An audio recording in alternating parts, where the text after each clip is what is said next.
ഉത്രനാളിൻ്റെ അവസാനത്തെ 3 പാദങ്ങളും അത്തവും ചിത്രയുടെ ആദ്യത്തെ 2 പാദങ്ങളും അടങ്ങിയിട്ടുള്ള കന്നിക്കൂറിൽ ജനിച്ചവരുടെ വിഷുഫലങ്ങളെ നോക്കാം.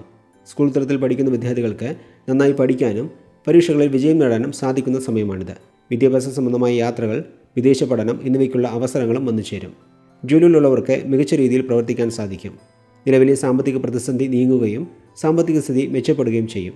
വാക്കിന് വിലയുണ്ടാകും. തൊഴിൽപരമായി ചില പ്രശ്നങ്ങളെ നേരിടേണ്ടി വരുമെങ്കിലും വരുമാനവും വന്നു ചേരുന്നതാണ്. കുടുംബത്തിൽ മംഗളകാര്യങ്ങൾ നടക്കും. ഗൃഹനിർമ്മാണം പോലെയുള്ള കാര്യങ്ങൾക്ക് ലോൺ ലഭിക്കുന്നതിൽ ഉണ്ടായിരുന്ന തടസ്സങ്ങൾ മാറും. വീട് പണി പൂർത്തിയാക്കി പുതിയ വീട്ടിലേക്ക് താമസം മാറാനും യോഗമുണ്ടാകും. ജോലിയിലുള്ളവർക്ക് സ്വന്തമായി തൊഴിൽ ചെയ്യാനുള്ള സാഹചര്യം വന്നു ചേരും. തൊഴിൽപരമായ കാര്യങ്ങൾക്ക് വേണ്ടി വാങ്ങിയ കടങ്ങൾ വീട്ടാൻ സാധിക്കും.